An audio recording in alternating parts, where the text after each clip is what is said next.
Pre-production warm-up, yeah, like we do all the time. Yeah. At least that giant bogey that you had that was stuck on your beard, at least you got rid of that now. Yeah, cool. Yeah. Hello everyone, welcome back to the STC. You know, like when you have sheep and all that crap that hangs. You know when someone calls you a cad? Yep. You know, old English thing. Oh, yeah, they call you a cad, yeah. Tommy, it's such a cad. Do you know where cad comes from? Actually, no, I don't. A cat. You know, sheep, right? Sheep. People who shear sheep shearers. Yeah. The cad is the bit that they throw away. It's the crusted crap around the arse end of the sheep, where all the thing. That's the cad. So, hey, it's such a cad. You're calling them a shitty end of the sheep's wool. That's actually horrible, because that's a horrible muddy. That's poo wool, isn't it? It's like. Well, looking at your beard got me thinking of it. That's all I'm saying. That's really nice. Thanks. Anyway, you completely ruined my intro. No, do the intro. We edit. We can edit. I'm not. No, that's got to stay in, because now people are going to be wondering what a CAD is. Well, I said you never edit, and now here you. Okay, all right. So let's edit in your head, people. Yeah. Welcome to this episode of the Storytime Cast. Yeah. Storytime podcast. We're back. Last time you saw us, we were live. Time before that, we were talking about chaos. Chaos stuff. Yes, chaos stuff. Because we're still on our journey. Basically, we've all found that we really love 30k at the moment. Now we are getting to 40k, but to get there, it's very important for everybody, because not everybody knows all the story. Not everyone's had the time to read all the books. And this is very important for knowing what's going on in 40k. And I have a feeling that more than ever, if you haven't got the story of the 30k down, where the 40k narrative is going now, I think it's more important than ever to kind of know its origins, right? Yeah. Because stuff is happening, stuff is changing, and there's lots of people talking about things, people coming back. Yeah. And old rivalries and old things are going to be ignited, and it's going to be interesting. Yeah. Quick ad hoc question. I didn't even prepare for this either. Oh. I was thinking about this the other day, about the lion. About the lion returning, right? A lot of people are saying, "Oh, the lion's coming back. It's going to be announced. The lion's coming back." Yeah. Is the lion going to create a second Imperium faction? Do you think?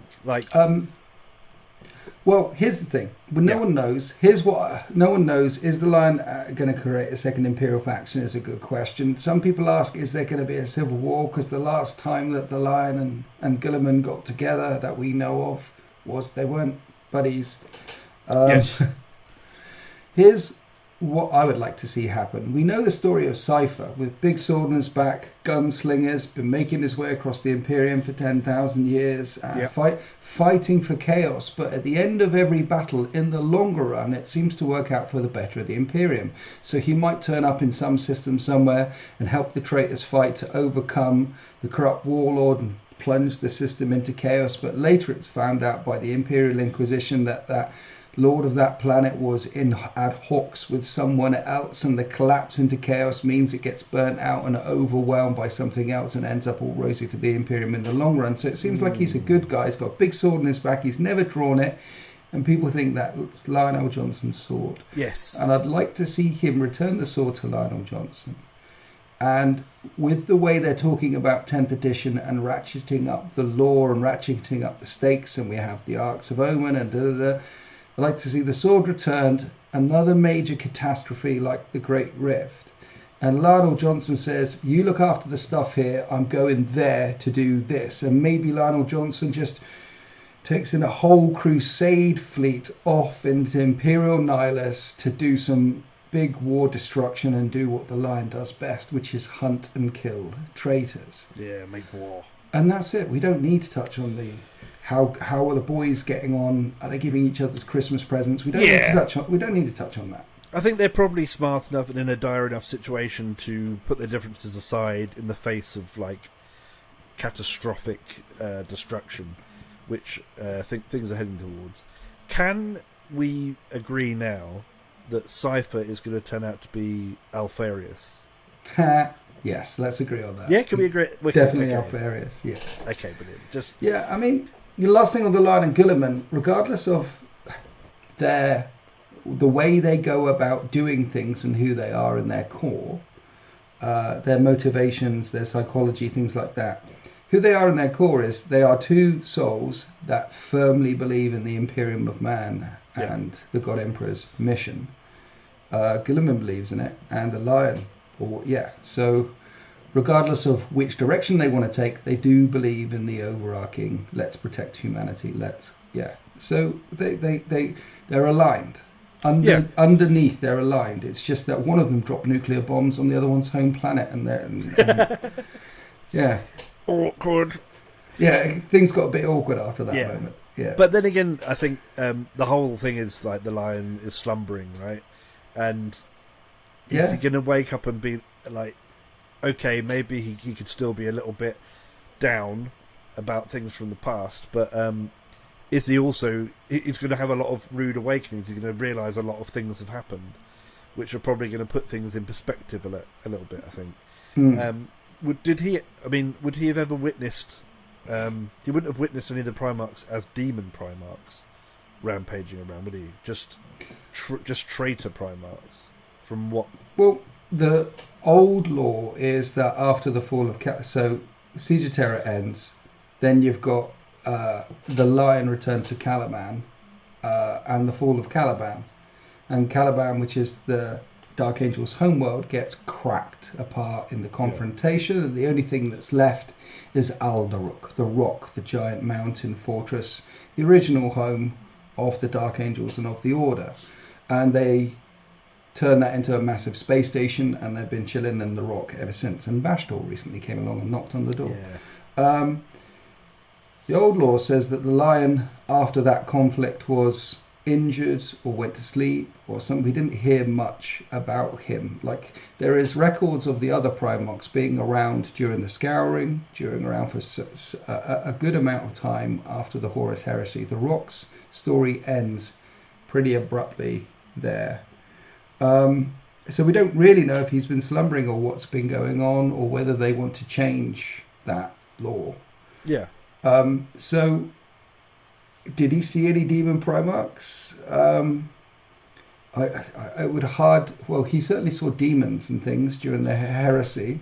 Yeah, we're talking about his brothers here, like, as horrendous, massive demonic mutations of what he would have remembered them as.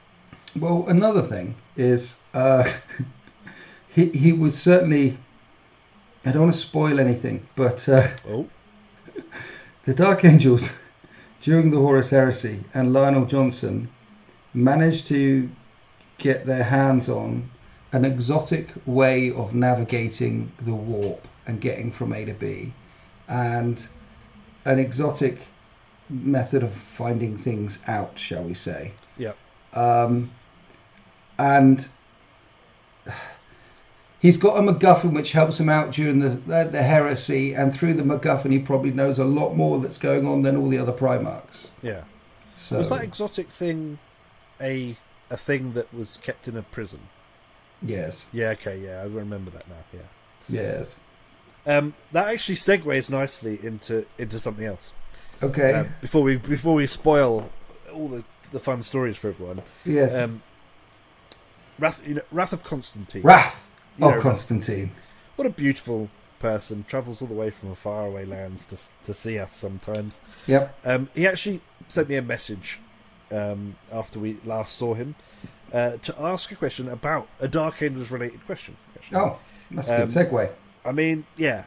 I don't know how much question there is in here, but it's fun anyway. It says, why do the Watchers in the Dark play a critical role in the history of the Dark Angels, and what are they? Mm-hmm. I'm sure Winters will enjoy this question, he says, with a little crying with laughter. Nod, wink, wink. Okay. So, just like everything else in the Horus Heresy, we don't get a definitive answer of what the Watchers in the Dark are, so you have to get everything through inference. So I'll try and make the short story as short as I possibly can. Caliban is a death world, or was a death world, like Catachan, like Fenris, like if you dropped someone there on vacation, like old Earth. If you went back 65 million years ago to old Earth, there'd be lions and tigers and velociraptors and T-Rexes. Oh my, there'd be things out there that will eat you. And a human walking around on two legs, even with laser guns, wouldn't last very long. But it was a death world. The reason why Caliban was a death world is, so long story short, the film, the veil between reality and the warp is thin on Caliban. The warp kind of bleeds through. The old beasts in the forest, you had it in the arcologies during the first Dark Angels book as well, or the second one. It bleeds through there like a stain, like pollution, like a smell. That's what Caliban is like. And we have these creatures that are the Watchers in the Dark that are motivated only to protect Caliban against the stain of chaos. So from that, people have speculated two things. One, they are a Xenos species that came to maturation on Caliban way before humans ever got there, and it's their home world first, and this is what they do, this is what, and they've evolved to have some anti-psyker presence, anti-war presence. This is all natural. The second theory of the Watchers in the Dark is that they're also another manifestation of the warp, but not in a bad way, in the same way that faith, Saint Celestine, in the same way that you might see miracles happen if people believe strongly enough. So another theory, and this is the one I quite like leaning to, is actually they're like an antibody, a natural antibody that has been half born from the warp and half born from the evolution of Caliban to protect this bleed through space, this polluted space between the warp and real space. Yeah. And that's why they can phase in and out of reality. That's why they're very almost pariahs. That's why they've got lots of knowledge, and they do talk to the lion and to Sahariel and people like that, saying they've been around for millions of years and humans are just like tadpoles on the face of. So you've got all that side of things. So they've been around for a very, very, very, very, very long time. They're either a xenospecies or something that has bled through from the warp or been touched by the warp, and they are a safety valve on the explosion that could be Caliban. Indeed, was Caliban, the power of chaos, the power of when the rune storm ripped across the galaxies, when the great war happened between the chaos gods and the anathema, and the whole of the galaxy was left in flames. Caliban did rip itself apart. So that's what the Watchers in the Dark are. I like the idea that the sort of second idea with the kind of warp manifestation thing, because the whole thing on Caliban with that each creature was a unique creature, right? That they had to hunt. Each of these monsters, was a unique entity, whatever. And it turns the Dark Angels chapter and Caliban very much into a kind of a version of our myth, right? Of like Western mythos of going out, kings and knights and swords and armor and all that stuff, going out and hunting these monsters. And there's kind of like this, the way the warp works, the way that your inner feelings and stuff can become tangible. I like the idea that the Watchers are something to do with that, like, because they when we see them sculpted, they're always accompanying the heroic figures, right? The only time we see one is with Azrael. And do you get one with the Deathwing Terminators? You do, yeah. You get one with them, and they're kind of like the squire to the big heroes, and it's I don't know, I like it. I like that idea of it manifesting old tales of old. Yeah, through the war. It's exactly that. It's knights of old fighting. Here be dragons. Going off and fighting the dragons.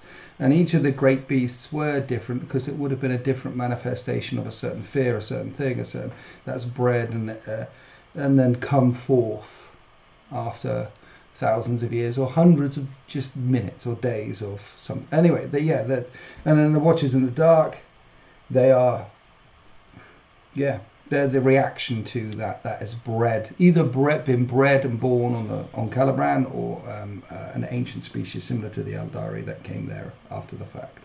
Yeah. So the real answer is to we don't know. To Wrath of Constantine, as per usual. Yeah, we don't really know why. No, but there are plenty of very convincing routes for it, I think. When Azrael crossed the Rubicon Primaris, they turned up to save his life and make the operation complete.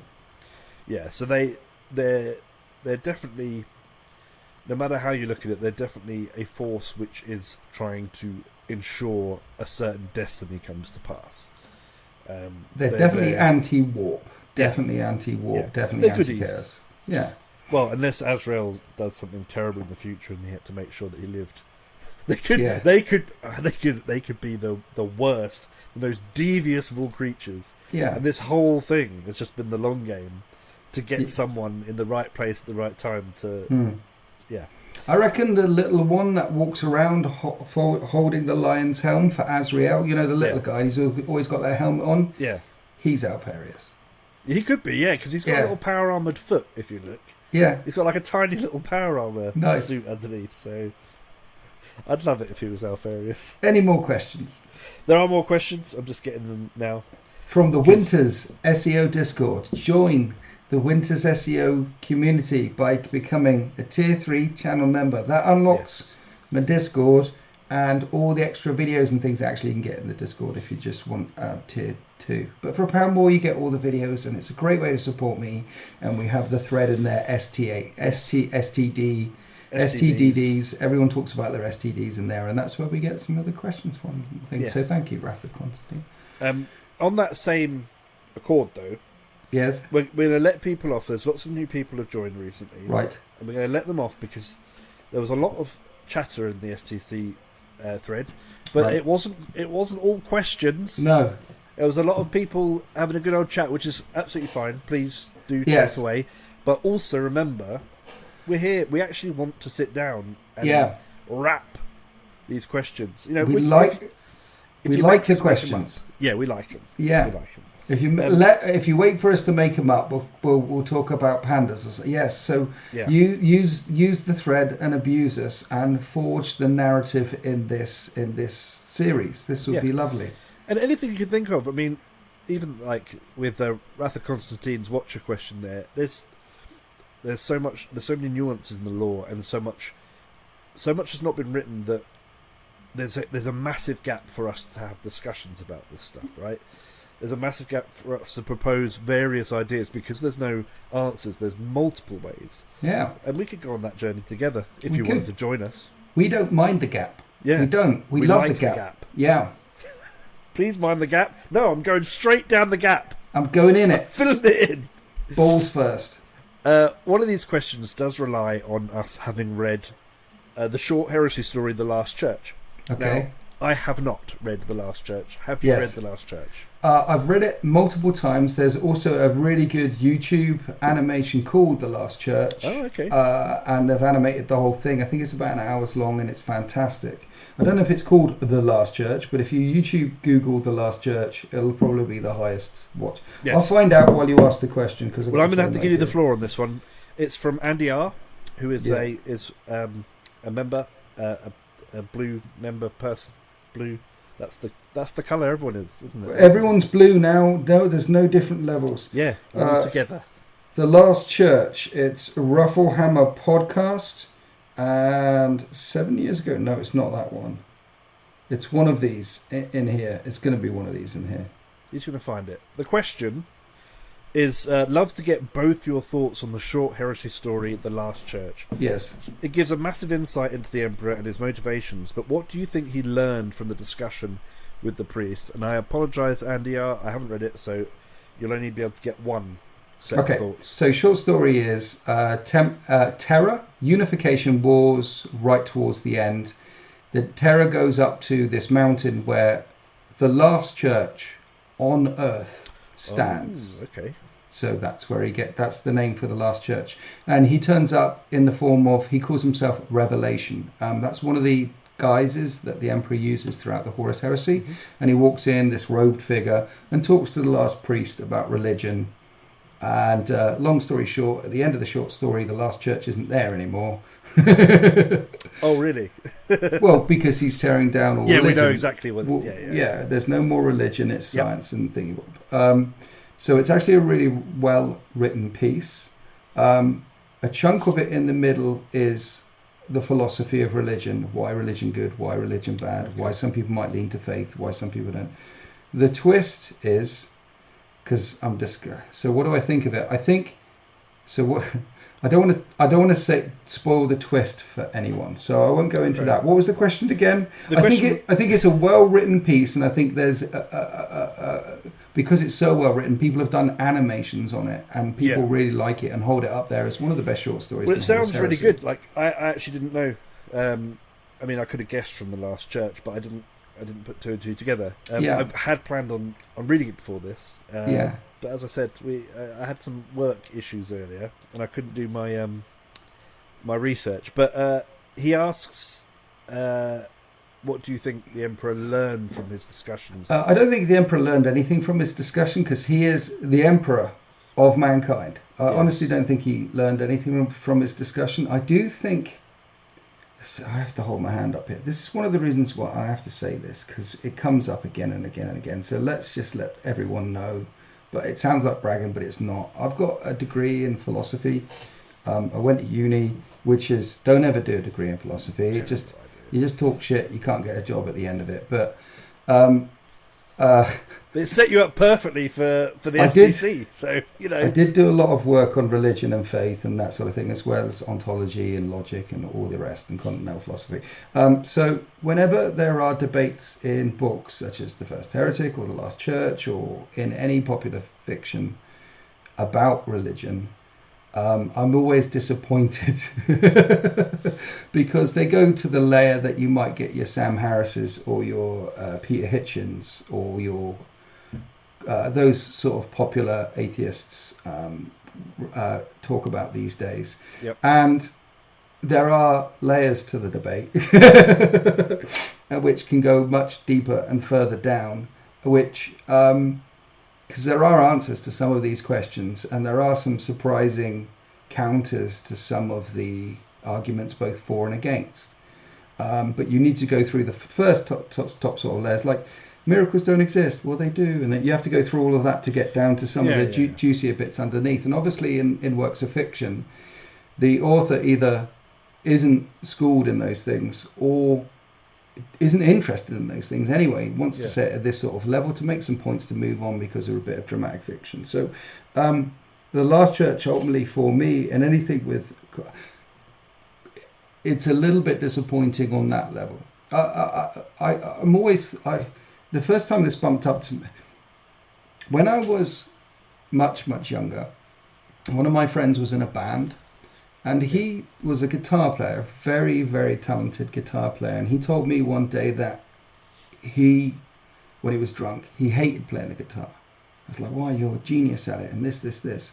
And he was pissed up, and he was like, I can't enjoy music anymore, or most music anymore, because when some good music comes on and the guitar riff kicks in, he's thinking about the formulation and when it sits and how it fits in, and what he would have done differently.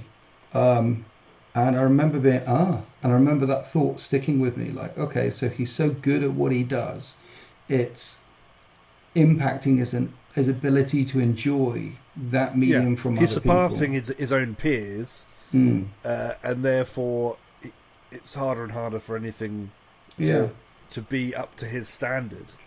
Or he just knows the secrets behind how a track is put together. So the guitar kicks in at bar 3 at the second portion, and he'll say, well, that could have kicked in there, or could have kicked in here, or it could have done in a higher key or a low. He's thinking about how the piece itself might be put together differently.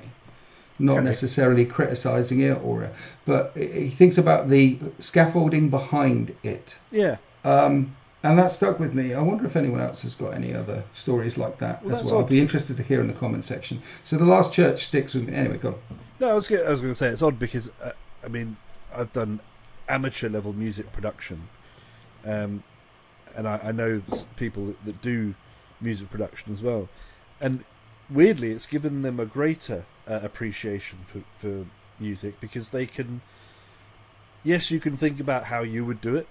You could say, oh, at that point there you could have done that, but actually just as often you can think about, oh, that's an interesting decision that I wouldn't have made, and appreciate that side of it. So your friend might have just been in a he was grumpy, drunk. Yeah. Because other people's takes and you having a different take on things is what makes your music different to their music, you know. So when it comes down to anything deeply philosophical or that I have studied, I tend to see between the cracks, and it can take me out of it. It can take me out of the medium itself. So the last church, I don't think the Emperor learned anything. No, it's a good piece. It deals with some interesting questions. The twist is quite nice. And the Emperor was absolutely justified in everything he did. And then it's a good... I'm surprised he even had a conversation with a chap. But I could suppose if it's the very last church on Earth that the Emperor thought would ever be there, why not have a chat with him anyway? Yeah. Even though the lightning stone... Yeah, okay, just have... Yeah, I'm not going to spoil twists, but yeah. Don't. I'm gonna read this now, so... Okay. I'm sure other people will. If you're listening right now and you haven't... it's a short one, isn't it? It's a short 100 pages. It does get across the absolute brutality of the... See, one of the things I took away from there was the absolute naivety of the priest. Because the priest doesn't know the things. He's recalling the stories of the brutality of the Emperor's legionaries and raging against it, as many people do in the Horus heresy, but most people in the 40k canon are utterly naive unless they're an Inquisitor or a Primarch. There are demons that will eat your face off. There are levels to this game, and if you want to protect humanity from demons that you can eat, there's no time. You've got to do some big things. You've got to do some big things. The top clock was ticking. The Emperor had a to-do list. He was ticking them off. He had to get certain things in order in a certain period of time. The clock was ticking since Moloch. Several million people. Smash all those fancy buildings. He built a legion, the Iconoclasts. He built the word bearers, and their specific job was, after rampaging through cities or civilizations, was to systematically uproot any sign of religion or devotion through that entire site. He built a legion for the SAS stuff, a legion for the CIA stuff, a legion to build walls, a legion to go fast, and he was so determined to stamp out religion, he built a legion, the Iconoclasts, to wipe out all religious traces and all the cultures that they came across. He was right in that sense, because if everyone across billions of planets isn't praying anymore, pray is juice, is mana, is blood, is teardrops for the creatures in the warp. The idea to have faith in something. One of the reasons why, this gets asked quite a few times, why was the Emperor so insistent to everyone that he isn't a god, even though to all intents and purposes he is a god, is because if you could believe that the Emperor is a god, then you can also believe in other gods or devils, demons. Yeah, actually that does raise a secondary question. Apologies if we've touched on this before, but I don't know if we have. So we already know how the warp works. So do we? Good answer. No, we already know. Definitely. No, we do. No, that's it. Yeah, we know. We know. Yeah. So with billions of people worshipping a god on Earth, whichever one you want, would that not manifest that thing in the warp? Would it not be creating, or did we talk about this where the chaos gods are so powerful they just... Well, one of the theories is that So one of the things that the End and the Death gets over quite clearly, and Dan Abnett gets over quite clearly in a number of his books, is that it isn't the Horus Heresy isn't the beginning and end of the Emperor's story. The Horus Heresy is chapter 28 in a 30,000-year war. End of the Death, volume 1. He mentions it a couple of times. The war is 30,000 years old. The battle has been going on for a long time. It's been going on for a very, very long time. You have the Horus Heresy, and it's still going on after that. So the implication is, maybe, that the Emperor's imprisonment upon the Golden Throne, with many people worshipping him, was part of the plan. Or if it wasn't part of the plan, it was a fallback, because he didn't have a plan. He had, we talked about this before, he didn't have, I'm here, I'm going to get there. He had loads of different chess pieces that he was playing with all the time in order to get over there or to get over here. There's fallback options here, and then one thing happens over here. He might go left, he might go right. He had loads of things lined up. And one of the things he had lined up isn't it absolutely astounding that this thing called the Golden Throne, which keeps the doors locked, and is also a perfect stasis machine to keep him alive in. Or maybe he's dying and reborning and dying and reborn and dying and reborn in absolute agony for 10,000. But anyway, he's got this machine here that perfectly does the job and is able to encase the most powerful human psycho of all time in order for the human race to reach their psychic awakening, with trillions of people praying to him over tens of thousands of years. So he does have the power to either manifest as a god or return or take on. So I think it's implicit in the story of the not just the 30,000 year war, but a 40,000 year war between the Emperor of Mankind and the Chaos Gods, that this was an option, which I'm sure he would rather not have taken, considering the pain machine that it is. It's an option he'd rather not have taken.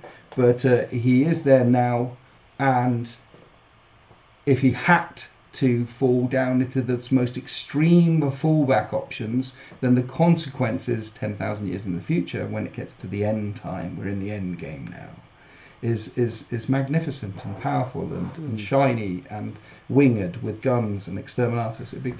So it seems to be part of the plan-ish. So plan B was use faith juice. If all else fails, use faith energy. It's like Plan Z or some shit. Yeah, or Plan Z. Yeah, it's faith energy is definitely juice. Give me that juice, pour it into me. This is going to be potent. As we have seen in the Pariah Nexus, as we have seen with the manifestation of faith, as we have seen with faith is still effective in areas where you can't do any psychic stuff. Faith still has power. So it seems... Yeah, it's all tied in. Okay. Any more questions? Yeah, thank you. I like questions. I like talking 4K. This is my favourite thing in the entire world, by the way. It's good fun, isn't it? Chatting 40K with friends, yo. It's really fun. I sometimes wish we could just have a beer at the same time, or be sat by a fireplace. We could do the next one drunk. Bottle of brandy, something like that. Yeah.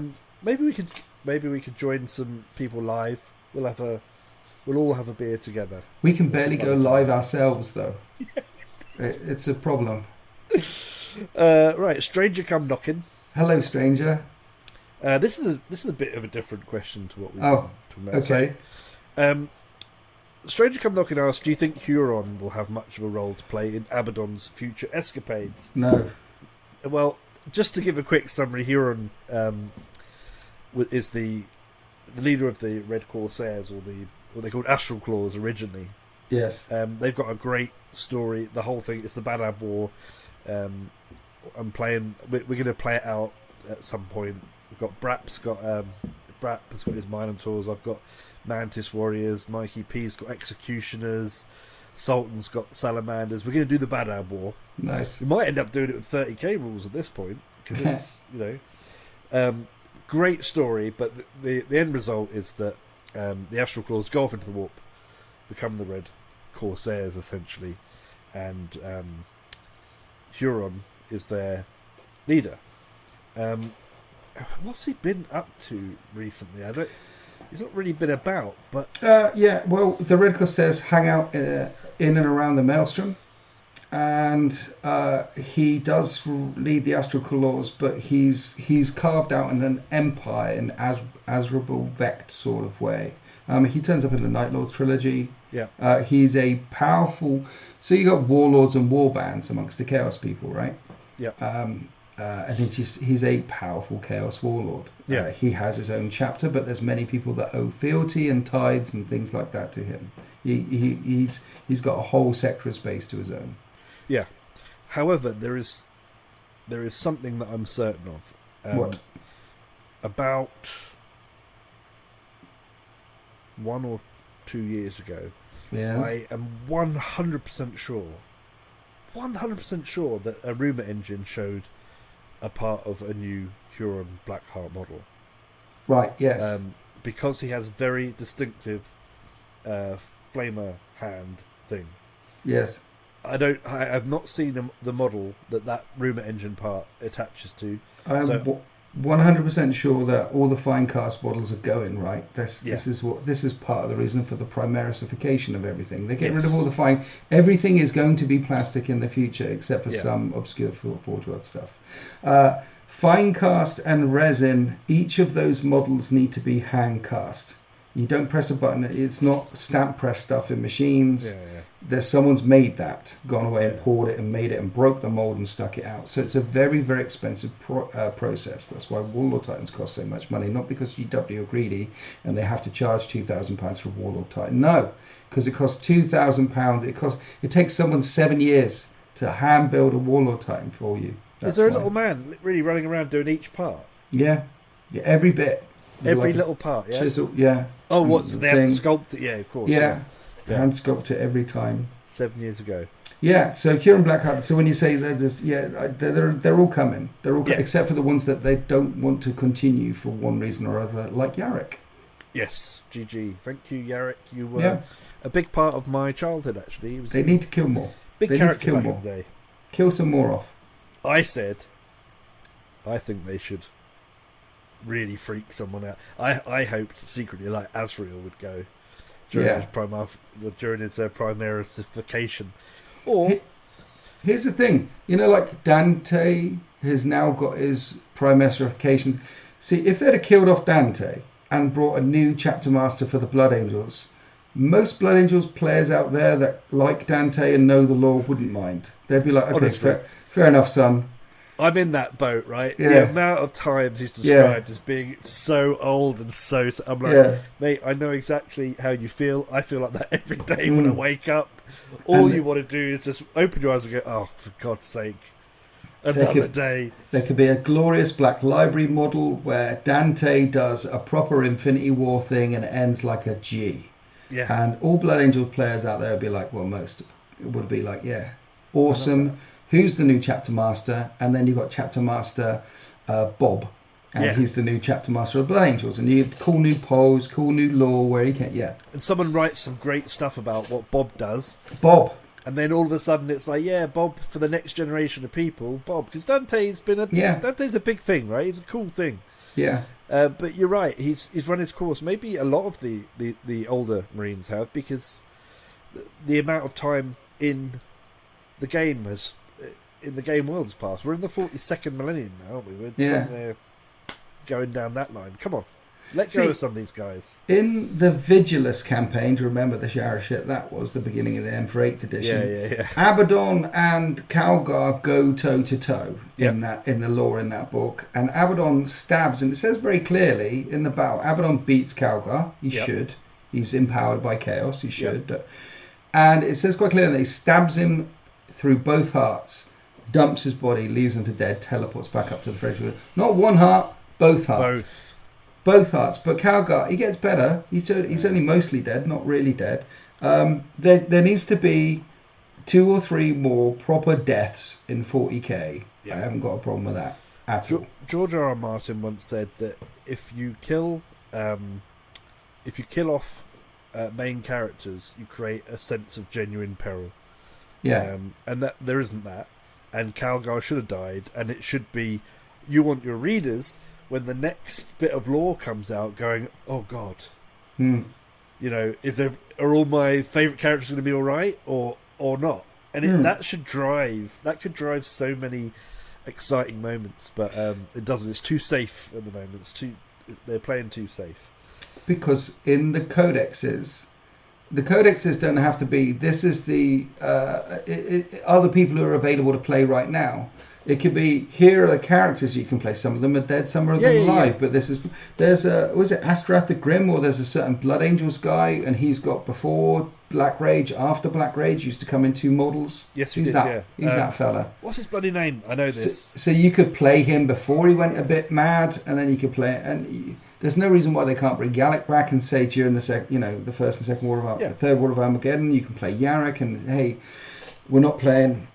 Not all your games are yesterday's war. Now. Yeah. 10 years ago, before Calgar met at Vigilus against Abaddon, and they had a thing, and this is But yeah, kill them off. It's fine. I don't mind death.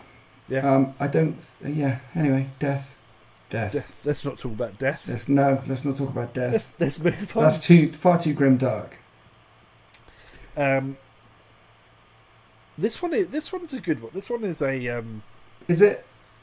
This is an opinion thing, right? Okay. I'm going to go first because I'm generally less eloquent with my opinions. Wow, look at that! You've been doing things. I've been assembling things. Okay, that's good. Did you cut yourself? No, not yet. Okay, not yet. I like it. Yeah. So Tomo, hello Tomo. Hi Tomo. What makes Black Library novel? What makes a good Black Library novel to you both? I'm 30ish books into Horus Heresy, and there's definitely been a mix of quality so far. So if you're 30 books in, there probably has. There's been a couple that I've stopped. I've actually stopped. It was name them. It was a thing. I did not enjoy the Salamanders. Arc. Old Earth, all that lot. Yeah, okay. I didn't enjoy Talon. The thing is, they did a trilogy for the Salamanders and the White Scars and this. The last book, I think it's called Old Earth in the Salamanders trilogy, which mainly features a Vulcan, is fucking awesome. Yeah. But anyway, I didn't get captivated by it, and I was doing the audiobook. Jonathan Keeble did some really weird voice work in that one. It didn't sit with me. Okay. And Talon, which is about a group of happy-go-lucky it's the tank big tank crew. Yeah. Talon was the site of the largest tank battle in the Horus Heresy, 1 million tanks. And the Iron Warriors were there. It was when I was still very into my Iron Warriors, Warsmith Chris and all that. Mm-hmm. And it just lost me. It kind of just fizzled away. It didn't keep me captivated. And some of the Horus Heresy books have been quite literally excited to get home to keep reading. So what does it for you then? The question. Yeah, so for me personally, I think this could be said for the 40k books as well. The way that most Black Library writers approach the good stories is that they introduce coexisting storylines which feature your Astartes heroes and then some kind of human element, right? And we hear about it we experience a lot of it through a human perspective, and then we get to see heroics and bolter porn and chainswords and all that kind of stuff through the Astartes bits, and you get to understand them a bit more. The books, barring the first 4 Horus Heresy books, which were just fantastic Astartes action, because they had great characters, they had great Loken and Sultavits and everyone. There was something about them that they're iconic, right? Iconic good characters. Yeah. But when you get to things like, so I've just started reading Legion. Okay. And that's a good one. That's a good one. Immediately like the human characters we're being presented with. I like, obviously, I'm not that far into it, right? So I don't know what I know there's millions of twists, but so far, Bronzy seems like a really great Bronzy's character. Have you met the Geno Chiliad 138 yet? Yeah, with John Grammaticus. Yeah. He's interesting. Yeah. Yeah. So anyway, so that's good. I mean, Praetorian of Dawn is another one featuring Alpha Legion quite a bit, and I told you the Alfarius Primarch book. Those three are really good, actually. Yeah, but basically for me, anything that has that great side thread story that isn't just the Astartes, because I think some of the 40k books that I haven't liked that much have just been non-stop Space Marines shooting bolters. Right. It does happen. There are some writers that do it. Also, another thing that makes the books a book good for me is when the bad guys are not written as the people who we know are bad guys in the context of we're humans on Earth. So the traitor, the people who are betraying the loyalists, if they're written well, that changes it from an awful book where the bad guys are like the newer 40k books, the Indomitus ones. Yes. An awful book to a fantastic book for me. Yeah. And the books that showed both sides well are the ones that really... Because I really enjoyed Fulgrim. Really, really enjoyed it. Cool. That's a book that a lot of people find challenging, so I'm glad you really like that one. Yeah. I think it's one of those books that on the second time round, because the first four are so strong. They're and incredible. then you go back a number of years, you dip into Fulgrim and it does this whole arc. And it takes... So many people have bumped into Fulgrim and have been taken out of the heresy because of it, or lost momentum of the heresy because of it. But it's actually one of those books that when you do the heresy the second time, it's so much stronger because of it. It's a good book. I just, on my first read, I've only read it once. And I do intend to go back and read the first four again fairly soon, just because the experience of reading those was fantastic. Yeah. They're just great, but they're great sci-fi books. I recommend them to people who don't know anything or care about Warhammer, because I think they're great sci-fi books. Yeah. In general. But on my first read of Fulgrim, I had a completely different experience to a lot of people. Yeah, okay, tell me about it. I just I don't know whether it's the fact that I'm already sympathetic with Chaos as a faction and know where these things are going, but I found it really interesting to follow a character that I know he's kind of broadcast as what he's going to be, because he's already like a vein, like he's a beautiful being, right? Yes. You also get the kind of madness. You get that. You see how Astartes can actually fall to something. I think Fulgrim was the first time you see some Space Marines like getting intoxicated by... Oh, you get proper chaos. Like live, don't you? Yeah, you get proper chaos. Graham McNeill, one of the things that the author Graham McNeill does, probably better than...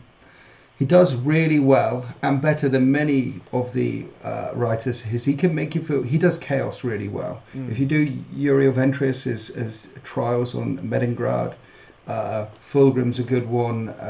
He does chaos very, very well. I mean, he loves his Magnus.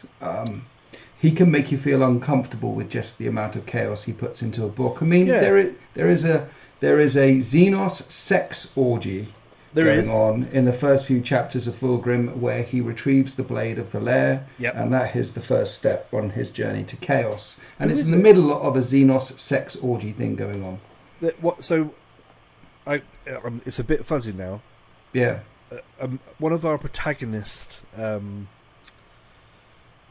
Space Marines, or a loyal Space Marine, I remember that he goes to like a theatre or something, and it's describing how he's like almost there. He's almost caught by the smells and all the imagery and everything going on is kind of almost drawing him in, and he manages to snap out on the spaceship. I think afterwards. Yeah. And I just thought that was just really interesting, because you'd only seen before that, you'd seen a Space Marine who went mad and shot everybody. Yeah. But some refused it. Yeah, I think it could have either been Solomon Demeter or Soltab. It's probably Solomon Demeter. Yeah, it was. I can't recall the Space Marine you're talking about. But yeah, there's some human remembrances that go down there to Lair and see the colours and the sounds and the thing. Look, Horus sends Fulgrim to this place to destroy this alien species, which he does. But this alien species is broadcast loud and clear to anyone who's a 40k van that Slaanesh is dripping off the walls here. There's so much pink and colour and light and vibrancy, and the planet itself exists on cities that float over the ocean. It's all very chaosy, and there's chaos symbols all over the place, and there is a Xenos sex orgy with the sword in the middle of it. And some of the humans see it and hear the music and hear the sounds, this riot of colour, this absolute chaos of noise, which has a thread in it. And when they go back to the Emperor's Children flagship, they start painting, they start chiseling, they start writing, they start doing this. And that little drip from the humans starts seeping through the whole ship. And then you have Space Marines look at that art, and some of them just brushes it off, and some of them, like you, feel something and turn away, like you said, and some of them are like, oh, and they're all in. And it's how that drip it does a very good job of explaining the pollution, the radioactive fallout that is chaos. Once you get a little bit of that uranium in the ship, then it's going to irradiate everyone. I think it also there's a great sort of analogy for how corrupt chaos really is, because I think Fulgrim starts creating more and more bizarre artwork, doesn't he? And I think there's a description at a point where it's just this horrendous thing, but they're all seeing it as something beautiful. Yeah. But it's absurd, you know what I mean? And this is coming from a legion of people, or starters in general, are supposed to be. They were encouraged to be creative, weren't they? The Emperor's Children, and I think Blood Angels are as well. A few of the chapters really like doing a good bit of art and symphony here and there. Yeah, I mean, even the Imperial Fists love a bit of art and Imperial heraldry and stuff like that. The Imperial Fists love their statues.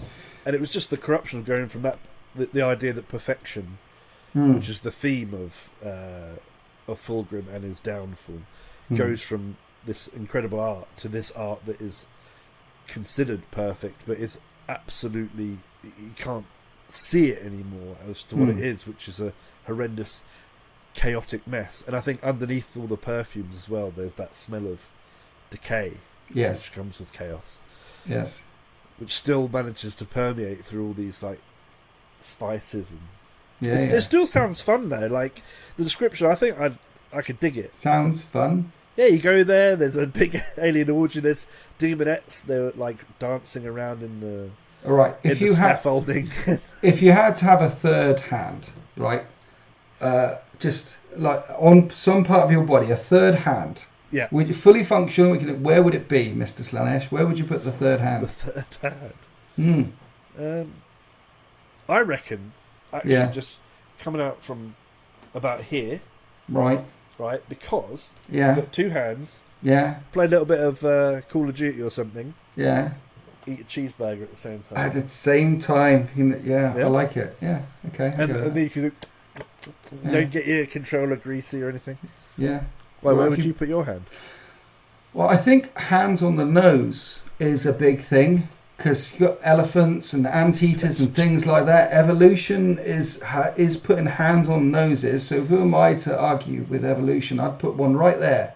Right there. So when you're talking to me, I could come up close to you and go, shut up, and slap you with the hand on my, like that. Slap you with my nose. It seems you either have it there, or you have it just above your ass. That seems to be the two places that, like monkeys grip the branch with their tail. Right. But then you'll end up with a cad. Yeah, you'd end up with lots of, cad, yeah. You'd have also, a cad hand. If you are a man and you've got a hand anywhere down there, you'd get up to all sorts of, you wouldn't stop playing with it. You'd be, you just, we can,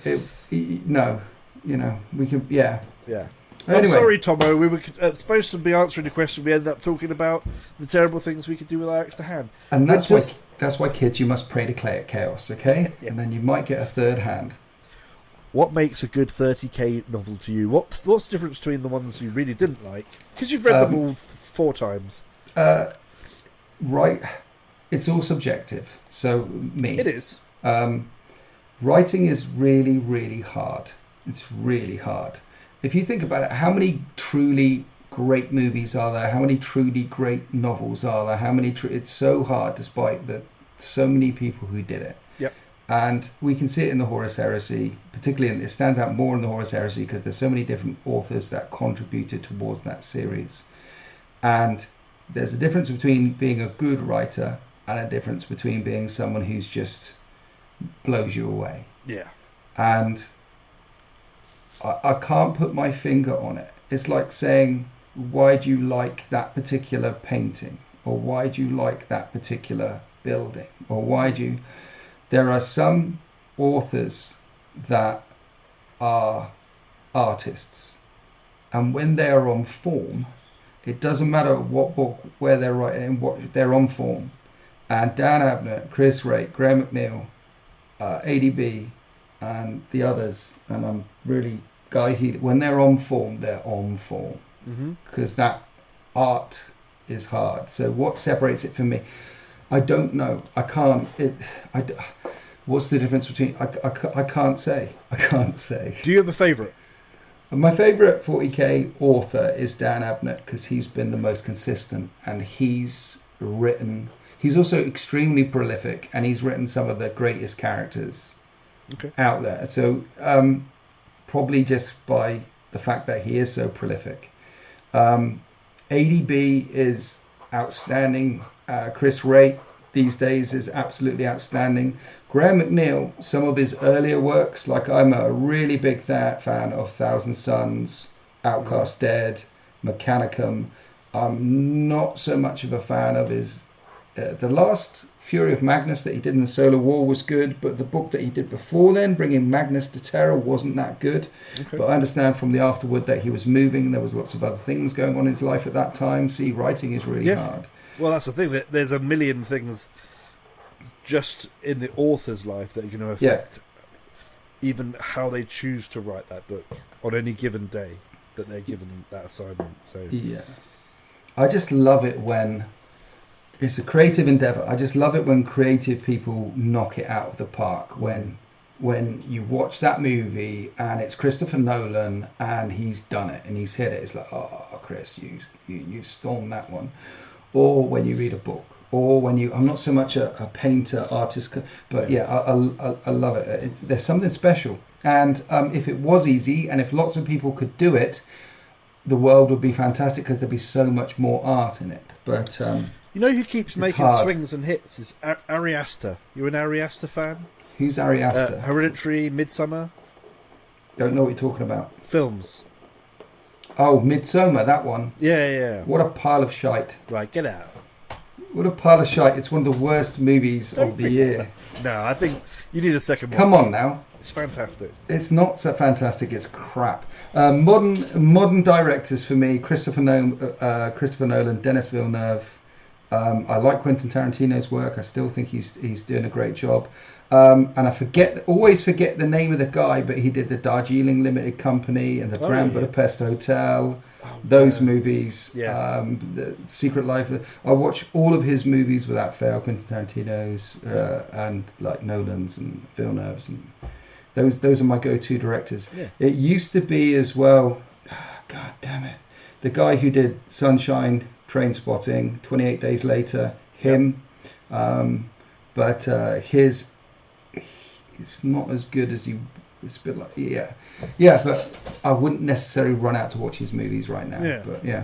But Midsommar is a big pile of pants. Fight me. That's a very interesting thing. Because why is it good? We were talking about how subjective asking someone what makes yes, but I'm right. Is. But here's the thing, because there are probably books that we both agree are really strong in the series. Yet Midsommar to me was a fantastic film. Okay. Based on the context of loving Hereditary so much, I understood where Midsommar was coming from. It was a horror film in broad daylight, without a single bit of darkness in it, without jump scares in it. It was can I make a horror film or a film that makes you extremely uncomfortable? The film made me extremely uncomfortable. Yeah. Yeah, it's boring. She's hysterical.